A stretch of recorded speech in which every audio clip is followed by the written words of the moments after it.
aktar riformi, l-għajta ta' dan il-Gvern jibqa' l-aktar wieħed riformista fl-istorja politika Maltija. Għada tot. Kienet sena fejn komplejna naħdmu biex pajjiżna jagħmel qabża liberali oħra il-qudiem bil-fatti. Għall-ewwel darba fl-elezzjonijiet ta' ftit xhur oħra, kull żagħżugħ u żagħżugħa li għandhom tal-inqas 16 sena se jkunu jistgħu jeżerċitaw id-dritt tal-vot.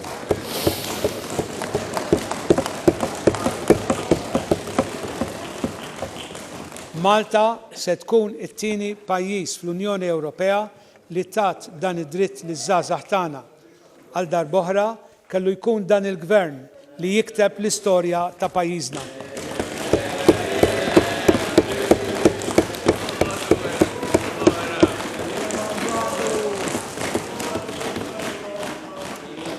Is-sena li ġejja se tkun sena importanti fejn se nieħdu deċiżjonijiet għal snin twal twarbu.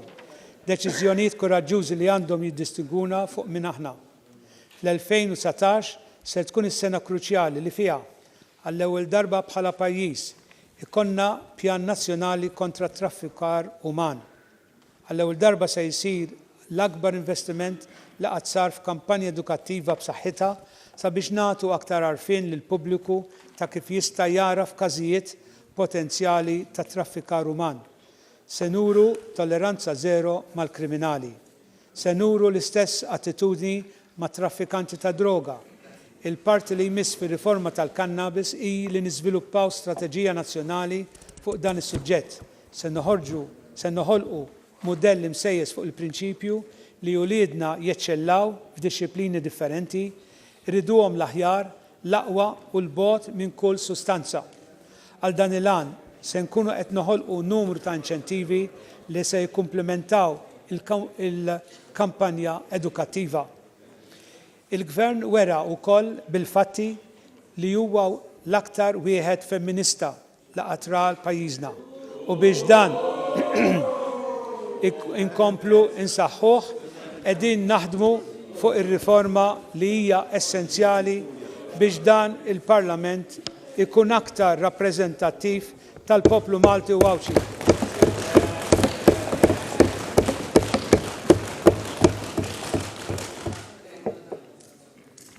Ir-riforma għall-Parlament aktar ugwali issa waslet fażi oħra. Wara li s-sena li għaddiet inħoloq Kumitat Tekniku li mexxa sensiela tal-laqgħat mal-stakeholders fil-ġimgħat li ġejjin il-Gvern se jippubblika Green Paper bħala parti mill-proċess ta' konsultazzjonijiet mal-pubbliku u dan bitħejjija numru ta' emendi legali li se jkunu qed jiġu preżentati fil-Parlament sabiex wara jiddaħlu fil-Kostituzzjoni. Kif għandna mandat mill-poplu se naraw li jkun hemm rappreżentanza aktar bilanċjata fil-Parlament. Se nkunu qegħdin nippubblikaw u nippromuovu l-Istrateġija Nazzjonali għal qasam tal-volontarjat. Mhux biss, iżda l-Gvern se jkompli jgħin jinkoraġġixxi l-għaqdiet volontari billi se jżid il-kategoriji ta' dawk l-għaqdiet li jgawdu mill-eżenzjoni mit-taxxa għal daqstant. Mis-sena d-dieħla dawk l-għaqdiet volontarji żgħar l-introjtu tagħhom matul is-sena ma jaqbis l-10,000 se jkunu jiġu eżentati milli jħallsu t-taxxa.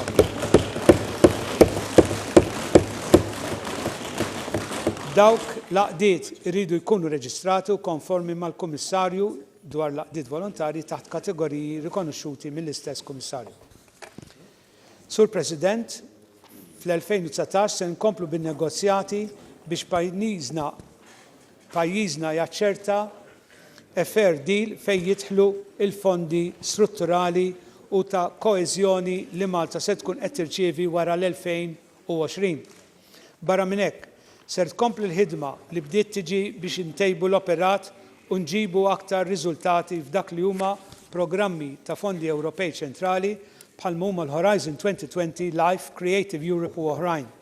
U ppjonat li s-sena d-dieħla tiġi organizzata l-ewwel konferenza f'Malta bl-issue tal-Europa Forum biex niddiskutu r-rwol ta' Malta fl-Unjoni Ewropea u l-futur tal-proġett Ewropew.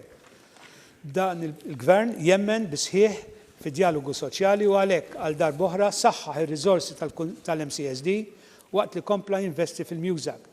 Kontinwazzjoni ma' dak li wettaqna sa issa matul is-sena li jmiss ser jitwaqqaf il-Competitiveness Board fih dan l-MCSD b'allokazzjoni finanzjarja adekwata biex jilħaq l-għanijiet tiegħu waqt li jservi ta' xprun għat-tkabbir ekonomiku ta' pajjiżna. Sur President, wasalt fl-eluq il-budget